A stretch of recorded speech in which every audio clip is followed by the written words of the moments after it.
દશનામ ગોસ્વામી સમાજની છાત્રાલયના પ્રમુખ ઉપર છરી વડે હુમલો થયાની ઘટના જોવા મળી। છાત્રાલયમાં સમાજના લોકો બેઠા હતા। એ સમયે યુવકે આવીને અપશબ્દો બોલીને છરી વડે હુમલો કરી દીધો હતો। ઘટનાના સીસીટીવી ફૂટેજ પણ સામે આવ્યા છે। મળતી માહિતી પ્રમાણે યુવકને સમાજના ગ્રુપમાં પ્રમુખ વિરુદ્ધ અવારનવાર ટિપ્પણી કરતા છાત્રાલય બોલાવવામાં આવ્યા હતા। યુવકને રૂબરૂ બોલાવવામાં આવતા યુવક ઉશ્કેરાયો હતો અને હુમલો કર્યો હતો। ઘટનામાં પ્રમુખ જગદીશ ગિરી ગોસ્વામીને હાથના ભાગે ઈજા પહોંચતા હોસ્પિટલ ખસેડવામાં આવ્યા હતા, જ્યારે પોલીસ ફરિયાદ બાદ હુમલો કરનાર વ્યક્તિ ફરાર થયા છે। ભરૂચના અંકલેશ્વરમાં સ્ક્રેપના ગોડાઉનમાં વારંવાર આગના બનાવો બાદ જીપીસીબી જાગ્યું છે। આગના બનાવોને રોકવા ગેરકાયદે સ્ક્રેપનો નિકાલ કરનાર ઉદ્યોગો સામે પણ કાર્યવાહી થશે। ગેરકાયદે પ્રવૃત્તિ માટે જમીન આપનાર જમીન માલિકો સામે પણ ગુનો દાખલ કરાવાશે। જમીન ભાડે રાખી ગેરકાયદે રીતે ઊભા કરવામાં આવતા સ્ક્રેપના ગોડાઉન સામે પણ તંત્રની લાલ આંખ છે। તાજેતરમાં જ અંકલેશ્વરના સ્ક્રેપના 8 ગોડાઉનમાં ભયંકર આગ ફાટી નીકળી હતી, જે બાદ જીપીસીબીએ આ તાકીદ કરી છે। અંકલેશ્વર વિસ્તારમાં એટલે અંકલેશ્વર રિજનલમાં જેટલા એસોસિએશનો આવે છે એ તમામને તેના મેમ્બરોને સાવચેત કરવા માટે આપણે ચેતવણી આપેલી છે અને એના માટે પૂરેપૂરી કાળજી રાખવા જણાવવામાં આવેલ છે। આ ઉપરાંત તમામ ઉદ્યોગોને પણ અમે જણાવવાના છીએ કે ભાઈ આ જે કન્ટામિનેટેડ વેસ્ટનું કોઈ મૂવમેન્ટ ન થાય એની કાળજી રાખે। દાહોદમાં કુલ 7 મકાનોમાં આગ લાગી હતી। દેવગઢ, બારિયા અને ધાનપુર તાલુકામાં આગની ઘટના ઘટી। કાચા મકાનોમાં આગ લાગતા અફરાતફરીનો માહોલ સર્જાઈ ગયો। આગ લાગવાનું કારણ અકબંધ છે। ઉચવાણ ગામમાં 1 મકાનમાં અને ઉધવાડા ગામમાં 2 મકાનમાં આગ લાગી હતી। ધાનપુર તાલુકાના પુનાકોટ ગામે પણ 4 મકાનમાં આગ લાગી હતી। દાહોદ અને દેવગઢ બારિયા ફાયર વિભાગને જાણ કરાતા ફાયર તાત્કાલિક ઘટના સ્થળે પહોંચ્યું। કુલ 2 તાલુકામાં 12 મિની ફાયર ટેન્કરોના મદદથી આગ પર પાણી મારી અને કાબુ કરવામાં આવ્યો હતો। મકાન માલિકોને લાખો રૂપિયાનું નુકસાન થયું છે। રાજકોટના ગોંડલમાં યુવક પર પિચકારીથી હુમલો કરાયો છે। શહેરના કોલેજ ચોક ગ્રાઉન્ડ પાસે 17 વર્ષીય સગીર પર 3 લોકોએ ધોકા વડે હુમલો કર્યો। દીકરાને છોડાવવા ગયેલા માતા પિતાને પર માર મારવામાં આવ્યો। નજીવી બાબતે ભગવતીપરા વિસ્તારમાં રહેતા સમીરભાઈ સાટુડિયાના પુત્ર દેવને માર મારવામાં આવ્યો। ગોંડલ સિટી 2 ડિવિઝન પોલીસ મથકે ફરિયાદીએ પણ આરોપીઓ વિરુદ્ધ મયુર સોલંકી, દર્શન તેમજ અજાણ્યા શખ્સ સામે ગુનો નોંધાવ્યો છે। પોલીસે ફરિયાદ નોંધી આગળની કાર્યવાહી હાથ ધરી છે।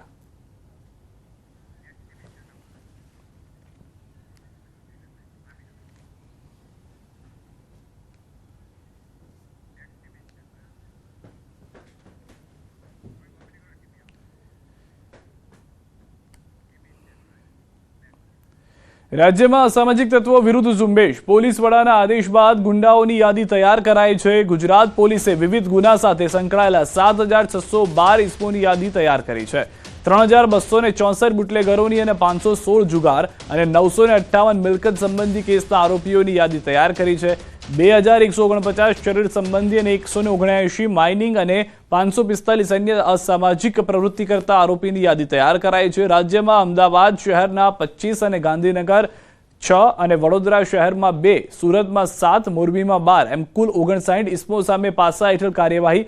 10 ઇસમો વિરુદ્ધ હદપારની પણ કાર્યવાહી કરવામાં આવી છે। હદપારી પણ કાર્યવાહીને લઈને 724 ઇસમો સામે પોલીસે અટકાયતી પગલાં લઈ લીધા છે। 16 ગેરકાયદેસર મકાનોનું ડિમોલિશન કરાયું છે। 81 વીજ ચોરીના ગેરકાયદેસર કનેક્શન પણ દૂર કરી દેવામાં આવ્યા છે।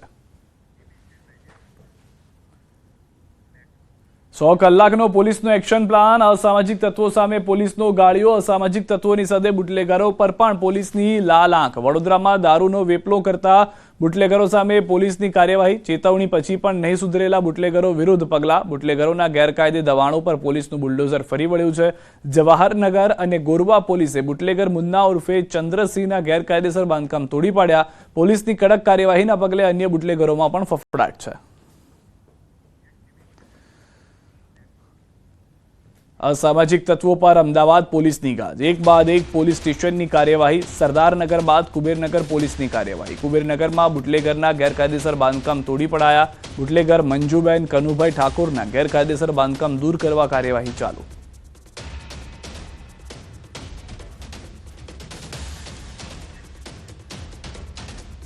વસ્ત્રાલમાં હોળીના દિવસે ખેલાયેલી હથિયારોની હોળી બાદ પોલીસ અસામાજિક તત્વો વિરુદ્ધ એક્શનમાં આવી ગઈ છે। ત્યારે મેઘાણીનગરમાં 2 બુટલેગરોના દબાણને દૂર કરાયા છે। ચમનપુરા ચકલાથી ઓમનગર તરફ જતા રસ્તા પર પતરાવાળી ચાલીમાં રસ્તા પર પતરાના શેડથી કર્યું હતું દબાણ।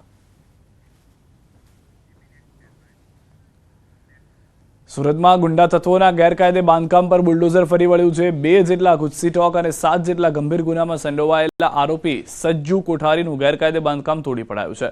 અઠવા લાઇન્સ વિસ્તારની નાનપુરા જમરૂખ ગલીમાં સોસાયટીના આખા રસ્તાને કબજામાં કરવામાં આવ્યું હતું અને ત્યારબાદ બાંધકામ કરાયું હતું। ગેરકાયદે બાંધકામની સામે ગેરકાયદે વીજ કનેક્શન પણ કાપી કાઢવામાં આવ્યું છે। પોલીસે આરોપીના આવકના સ્ત્રોતની પણ તપાસ કરવી છે। આરોપી દ્વારા કયા આવકના સ્ત્રોતમાંથી મિલકતો ઊભી કરવામાં આવી રહી છે તેની તપાસ કરવામાં આવશે।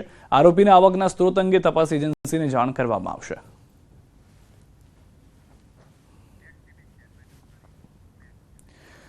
રાજ્યમાં અસામાજિક તત્વોના આતંકને લઈને પોલીસ એક્શન મોડમાં આવી છે। અમદાવાદમાં રાત્રે ઉત્પાદ મચાવનારા અસામાજિક તત્વોના ઘરો પર તંત્રનું બુલડોઝર ફરી વળ્યું છે।